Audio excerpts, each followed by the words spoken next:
You wake up because a rectangle on your nightstand tells you to. Then another rectangle tells you the weather. Another tells you traffic. Another tells you the market, your heart rate, whether it might rain at 4:12, whether the air outside is dirty, whether the moon will be visible, whether pollen is floating through your street like invisible powder, whether some storm 2 states away is drifting toward you. You brush your teeth with factory foam, shower underwater that arrives on command, check a calendar that can see 3 months ahead, and by the time your coffee is hot, you have already consulted more prediction systems than most ancient people would see in a week. Now strip all of it away. No app, no forecast, no clock glowing in the dark, no power grid, no flood report, no weather alert, no satellite, no inbox, no breakfast unless the river behaves, the herd returns, the grain stores hold, the sky stays ordinary, and the people in charge have not completely misunderstood the signs. This is where the word prophecy starts to change shape. To you, prophecy probably means robes, smoke, weird chanting, and somebody saying something annoyingly vague right before disaster. To them, prophecy was bigger than that. Prophecy was a technology of uncertainty. It was any system that helped you look at a dangerous future and make a decision before the future arrived. Sometimes that meant a priest reading cracks in a bone. Sometimes it meant a stone circle catching the first light of a solstice. Sometimes it meant a staircase cut into the Nile. Sometimes it meant pages of numbers so patient and precise they could predict an eclipse centuries ahead. And yes, sometimes it meant an oracle talking in riddles so slippery they could survive being right no matter what happened. That is what makes this topic so strange. A lot of these ancient prophecies were not magic at all. They were observation, memory, politics, ritual, fear, mathematics, and pattern recognition fused into one thing. But a few of them still feel eerie even when you know the mechanism. That is the part that sticks in your ribs, because once you get close enough, you realize ancient people were not just staring helplessly into the future. They were building tools for it. Crude tools sometimes, bloody tools sometimes, beautiful tools sometimes, but tools. And the deeper you go, the more uncomfortable this gets, because the line between prophecy and forecasting starts to blur. Prophecy didn't mean fantasy. Prophecy meant survival under conditions so unstable that even a small glimpse ahead could mean the difference between a feast and a starving winter. So let's take apart 10 ancient prophecies that really did come true, not by treating them like museum curiosities, but by asking a more useful question. Functionally, what were they for? What problem were they solving? What did they let a human body do one day earlier than it otherwise could have? Because once you look through that reverse lens, the uncanny part is not that ancient people believed in prophecy. The uncanny part is how often their systems worked. Number 1. Stonehenge and the return of the soon first prophecy did not speak. It stood there, cold stone, open sky, and a horizon that kept a promise.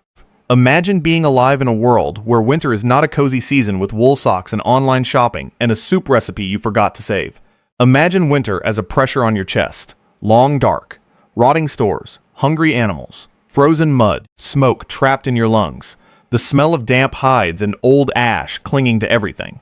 If you live close enough to the edge, the return of the sun is not poetry, it is logistics. So when prehistoric people built places like Stonehenge on solar alignments, what they were really building was a machine for trust. That is not decoration.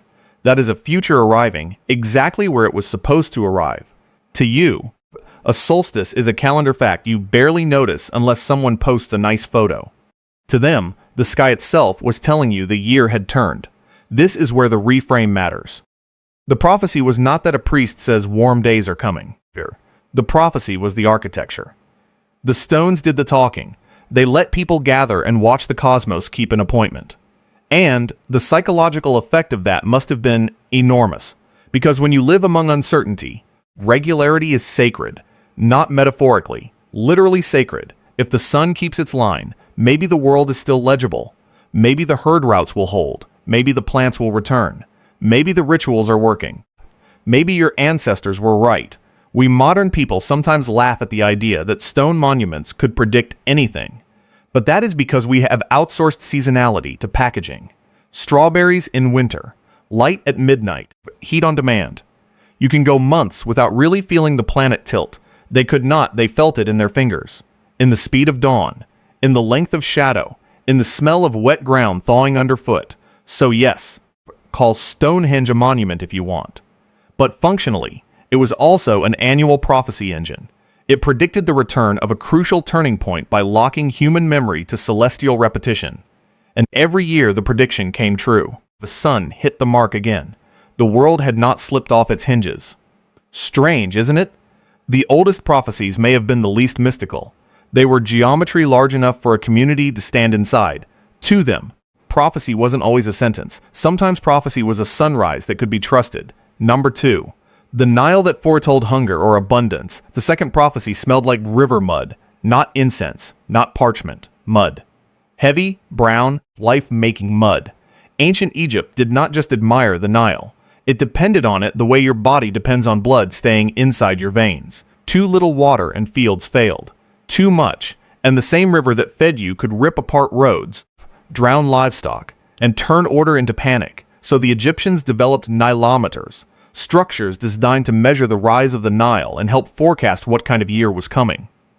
That is not fortune-telling in the cartoon sense. That is future management. A nilometer let you translate water height into social consequence, taxation, harvest expectations, labor planning, ritual timing. Suddenly the river was not just happening to you. It was giving you data. And here is where it gets beautifully ancient. The data was sacred. Priests measured it. Ceremony wrapped around it. The moment the flood approached the optimal level, there could be celebration, because the reading meant the coming months might hold enough grain, enough bread, enough calm. Think about the emotional force of that. You walk down hot stone steps. The air cools. You smell damp mineral walls. You lean toward dark water, reflecting a strip of light above. A mark on a column or wall tells you whether the future tastes like abundance or hunger. To them, water level was a prophecy about society. And unlike a lot of modern forecasts, this one could be read with your own body. You did not need to trust a server farm. You could see the mark, touch the stone, feel the coolness, hear the water slap the sides. This is the reverse lens again. We think we left prophecy behind when we moved into numbers. The Egyptians did not make that distinction. Numbers were part of prophecy. Measurement was part of ritual. And when the flood came in close to the expected range, the prophecy came true in the most material way possible. Grain, taxes, labor, peace. So no, this was not some vague cosmic feeling. It was a state-level forecast system dressed in stone and sanctity. The future was not guessed. It was sounded out, one cubit at a time. Number 3. Shang oracle bones and the cracks that were checked against reality. Then you move east and the prophecy becomes uglier, more intimate, more frankly physical. In Shang Dynasty China, the future could arrive through a tortoise shell or an ox shoulder blade held over heat until it cracked. If that sounds primitive, pause for 1 second and ask what your own prediction systems are made of. Lithium, rare earth metals, glass, plastic, server racks humming in cold warehouses. We are not less material. We are just less honest about it. Shang oracle bones were brutally honest. The question was carved. The heat was applied. The crack appeared. The diviner interpreted it. And then, and this is the detail that should make you lean forward, the outcome could be recorded afterward as verification. That changes the feeling completely. Suddenly, this is not just mystical theater. It is a primitive feedback loop. It is a human attempt to formalize uncertainty so power can act. Will the hunt succeed? Will rain come? Will there be disaster if the king goes here? Will a military venture be safe? Later, the record could say what happened. And yes, it is deeply political. Shang kings were not asking these questions out of idle curiosity. They were asking because governing in the Bronze Age meant making decisions with incomplete information while everyone around you was vulnerable to weather, warfare, disease, and crop failure. To them, the future wasn't a self-help concept. It was a wound waiting to open. The part I find most human is the scale of the questions. Some are grand, war, harvest, ritual. Some feel almost painfully familiar. Will this trip be okay? Will something go wrong? Are we heading toward trouble? You can feel the same old human brain under all the bronze and fire. The same ache to know a little more than the present allows. And if you are tempted to dismiss the entire thing because it involved spirits, look again at the verification habit. That is the hinge. It suggests that ancient people were not merely drowning in symbolism. They were preserving case histories. The bone became a storage device for question, interpretation, and result. A little future archive burned into animal remains. We like to imagine science and divination as clean opposites. Ancient systems refused that neat separation. They mixed ritual with record-keeping, authority with observation. And when a predicted hunt succeeded or a warned against disaster happened, the prophecy gained weight, not because it floated above life, but because it stuck directly to life. It entered the memory of the court, the archive of power, the body of the animal, the mind of the king. To them, prophecy wasn't a crystal ball. It was cracked matter forced to speak. Number 4.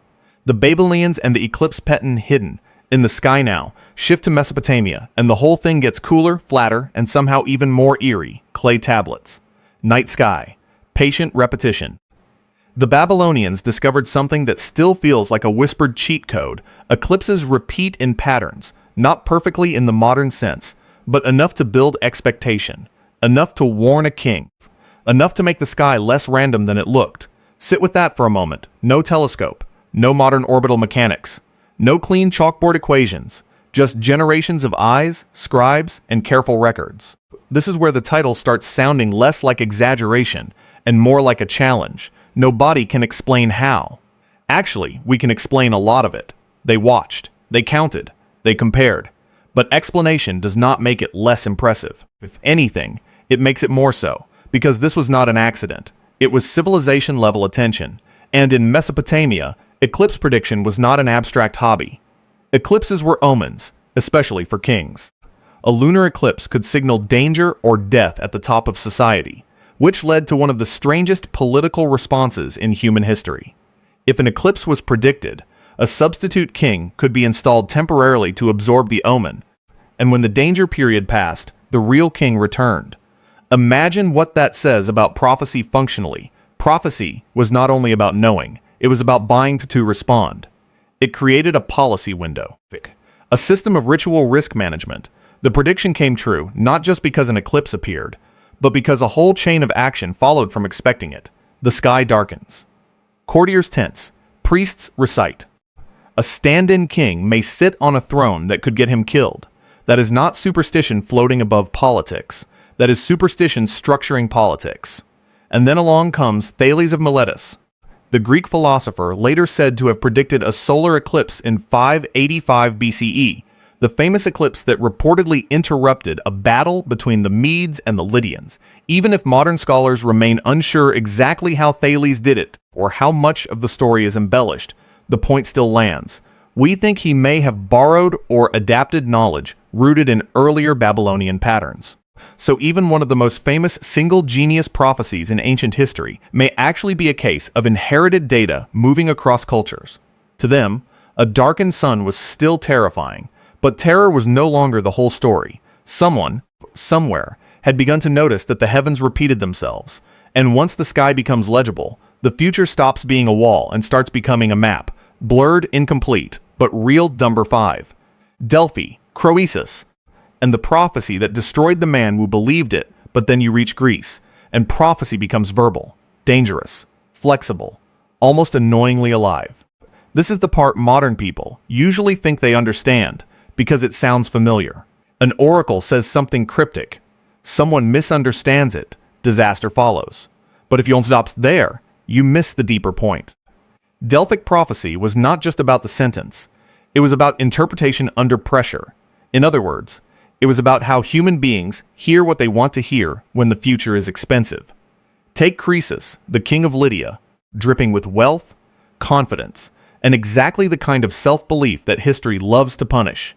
He asked Delphi whether he should strike the rising Persians. The answer was simple and lethal. If he attacked, a mighty empire would fall. That was true. It just happened to be his own empire. There it is. One of the most famous prophecies in the ancient world. And it came true in the most savage possible way. Not because the oracle gave a bad answer, but because Croesus heard an answer his ego had already written. To them, prophecy was not information handed down for passive consumption. It was a test of interpretation, restraint, and self-knowledge. If you are vain, prophecy becomes a mirror that flatters you before it ruins you. That is why this story survives. It exposes something permanent in human behavior. We do not simply receive warnings. We edit them. We bend them toward desire. We make them say what we need them to say. Croesus did not lose because prophecy failed. He lost because he mistook ambiguity for approval. And that might be one of the oldest predictive disasters in history, not a failed forecast. A failed listener, Tomber 6. The wooden walls of Athens now swing forward to the Persian invasion, and the Athenians receive the infamous wooden wall prophecy. Catastrophe is coming. All seems lost. Yet one thing may save Athens: a wooden wall. What does that mean? Stay behind the wooden defenses of the Acropolis? Flee? Surrender? Build barricades? This is where ancient prophecy becomes almost painfully modern, because the prophecy did not come with a user manual. People argued over it, and Themistocles pushed the brilliant reinterpretation that the wooden walls meant ships, not fence posts, not palisades, triremes, a fleet, and at Salamis. That interpretation helped underpin a stunning Greek naval victory. This is one of the most important redefinitions in the whole story. Prophecy did not come true because words floated down from the sky with perfect clarity. It came true because a community fought over meaning and then chose a course of action. In other words, the future was partly manufactured by the interpretation. That should feel uncomfortably familiar. We still do this. Economic signals, political polling, intelligence briefings, climate models. None of them speak in plain human emotion. People interpret, overinterpret, ignore, distort, and weaponize them. Delphi just did it with better robes and more goats. There is also something emotionally sharp here. Imagine being an Athenian listening to that oracle while a giant empire is moving toward you. Fear in the city, salt in the harbor, wood creaking in the shipyards. And then some politician says the prophecy is not about hiding. It is about rowing. It is about trusting the fleet. Think about how extraordinary that is. The prophecy only matters if people act on the harder interpretation. That is what makes it feel alive. Croesus heard what comforted him and lost everything. The Athenians debated, reframed, gambled, and found the meaning that worked. So when we say these prophecies came true, we have to admit something almost unfair. Ancient prophecies were sometimes not predictions of fixed futures, but engines for choosing among futures. They did not merely forecast, they organized action. Number 7. The Antikythera Mechanism and the machine that predicted the sky then. Because the ancient world enjoys showing off, prophecy gets built into bronze gears. The Antikythera Mechanism looks less like a sacred object and more like something a patient god dropped overboard. Recovered from a shipwreck and dating to roughly 2,100 years ago, it is often called the world's first analog computer. That phrase is accurate, but it also hides how emotionally shocking the thing is. You expect roughness from antiquity. You expect stone, wood, rope, simple leverage. And then you find a hand-powered device capable of charting celestial motions and predicting eclipses. Ride that, again slowly. A machine in the ancient Mediterranean can tell you when the sky will darken. If you brought that into a village where an eclipse could still terrify people, you would look supernatural. Not because magic was happening, but because engineering had crossed into wonder. To them, prophecy wasn't a voice. It was mechanism. It was metal memory. It was the cosmos translated into wheels and ratios. That distinction matters. The machine did not remove mystery from the heavens. It relocated mystery into craftsmanship, into hands that knew how to cut gear teeth so precisely that future sky events could be rendered by motion. And here is the part I love most. The Antikythera Mechanism may have folded Babylonian eclipse cycles into Greek mechanical philosophy. So one of the strangest prophecy devices in history might actually be a braided inheritance of multiple civilizations. Clay tablet logic reborn as bronze computation. That is such a deeply human story. We do not invent in isolation. We absorb, reshape, and carry forward. Ancient future knowledge moved through trade, conquest, rumor, study, and obsession just like everything else. If you held that machine and turned its handle, you were not just making gears move. You were touching accumulated centuries of pattern recognition. And maybe the most ancient thing of all is this: genius does not arrive with neon labels. Often it arrives ruined, partial, and easily ignored. But once decoded, the prophecy is unmistakable. The eclipse will come. The phases will turn. The heavens are not random. Someone built a pocket-sized argument for that, and it still leaves us blinking. Number 8. Spurinna, Khazar. And the warning that may have been political intelligence in sacred clothing, and then prophecy gets political again, which is probably where it has always been happiest, because if you really want to predict a king's death, one way is to ask the gods, another is to pay close attention to the room. Julius Caesar's story sits right on that seam. The ancient sources preserve ominous signs, bad dreams, ritual warnings, and the famous message from the soothsayer Spurinna. But the most revealing detail is that even some modern historians think the prophecy worked not because Spurinna had access to cosmic secrets, but because he had access to social ones. He warned Caesar to beware the Ides of March, and on the day itself, Caesar reportedly joked that the Ides had arrived without harm, only for Spurinna to answer that they had arrived, but not passed.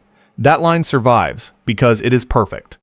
But underneath the perfection is something colder. Spurinna, as an Etruscan haruspex tied into elite Roman networks, may have been making a shrewd judgment about rising anti-Khazar sentiment rather than channeling mystical certainty. This sounds less magical, but functionally it may be even more unsettling. Prophecy here may have been intelligence analysis in ritual costume, entrails, omens, sacrifice, yes, but also gossip, faction, ambition, timing. And the simple fact that Caesar was about to leave Rome, narrowing the window for conspirators. To them, a liver wasn't just a liver. It was a socially acceptable surface onto which danger could be projected and announced. A prediction had to be delivered in a form power would recognize, and ritual gave it that form. That is why this story matters. It exposes how porous the ancient boundary was between divine warning and political reading. Caesar could ignore the omen, but he could not escape the network beneath it. The prophecy came true because Rome was already tense enough for it to come true. The knife was in the room before the line became famous. And here is the uncomfortable modern echo. You still live in systems like this. Markets move on rumor. Elections turn on private knowledge leaking through public performance. Institutions preserve the appearance of neutrality while everyone inside is reading human weather. The difference is not that we escaped prophecy. The difference is that we stopped calling some of our predictions prophetic once they learned to wear suits. So when Spurinna warned Caesar, maybe it was not magic. Maybe it was something almost colder. A future already present in human behavior, translated into sacred language because sacred language was how Rome processed danger. Number 9. Pompeii. And the prophecy nobody knew. How to read now, let's make it harsher.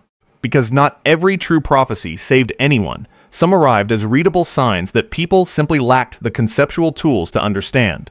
Pompeii is devastating precisely because the warnings were there. Earth tremors, cracked buildings, water disruptions, smoke.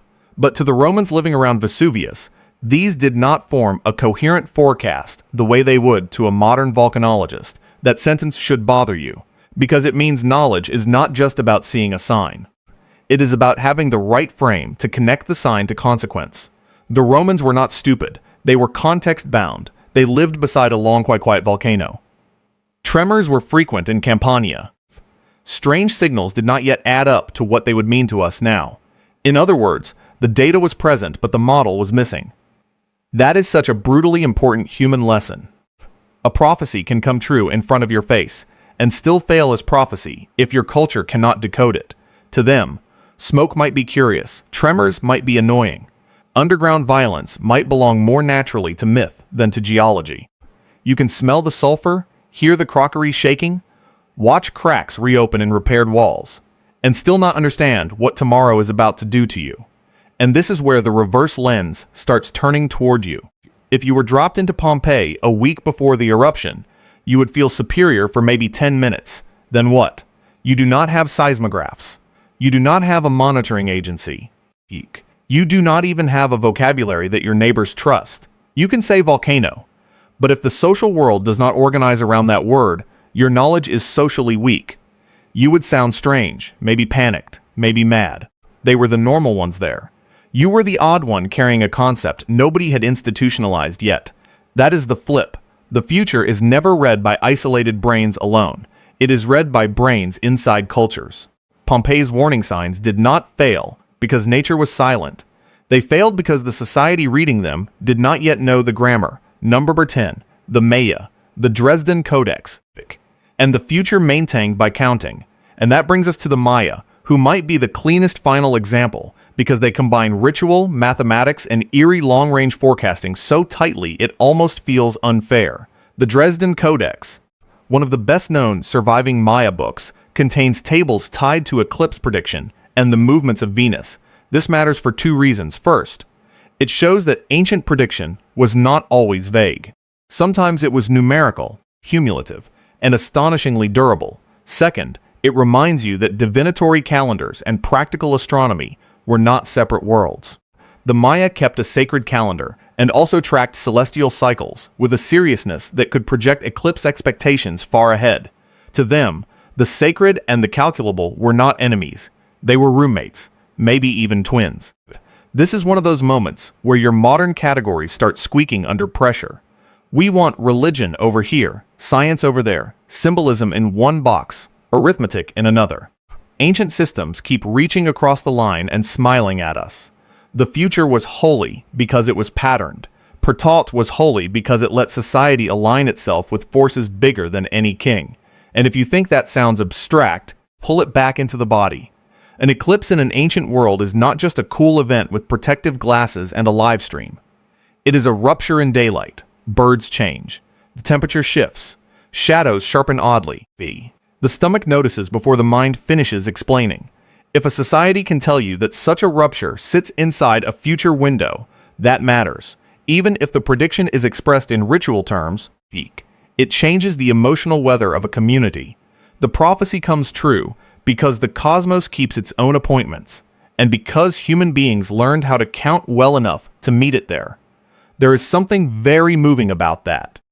Somewheres in the ancient Maya world, someone was maintaining overlapping cycles with the care of a watchmaker and the seriousness of a priest, because getting the future roughly right was part of holding the world together. To them, prophecy didn't mean wild guessing. It meant disciplined continuity. You inherit a table, correct it, preserve it, pass it on. The future is not merely seen, it is maintained. And maybe that is the strongest answer to the title. Nobody can explain how. We can, partly by patience, by memory, by counting, by watching, by refusing to treat the sky as random noise. But even when you explain all that, one feeling remains, owie, because explanation does not cancel wonder when the human effort is this deep. So what were these prophecies really? Not one thing. Never one thing. They were stones turning sunlight into certainty. They were river staircases, translating water into policy. They were bones cracking under heat, while a court leaned in close. They were clay tablets preserving eclipse rhythms across generations. They were Greek oracles that punished ego and rewarded interpretation. They were war warnings that only mattered if someone chose the harder meaning. They were bronze gears that let a person hold celestial time in hand. They were ritual warnings that doubled as political intelligence. They were disaster signs a culture could sense but not yet decode. They were bark paper tables that carried the sky forward with almost frightening discipline. And once you stop asking whether these people were superstitious in the lazy modern sense, and start asking what their systems were for, a more respectful picture appears. Ancient humans were not silly for trying to predict the future. They were doing what every serious society does. They were building models out of the materials they had. Stone, bone, water, metal, memory, ritual, language. Some models were terrible. Some were manipulable. Some were fatal. Some were brilliant. Some were all of those at once. That is the cultural relativism at the heart of this subject. Prophecy is not a universal form with one permanent meaning. It is a culture's chosen method for negotiating uncertainty. In one place, it looks like sacred cracking bone. In another, it looks like geometry in a field.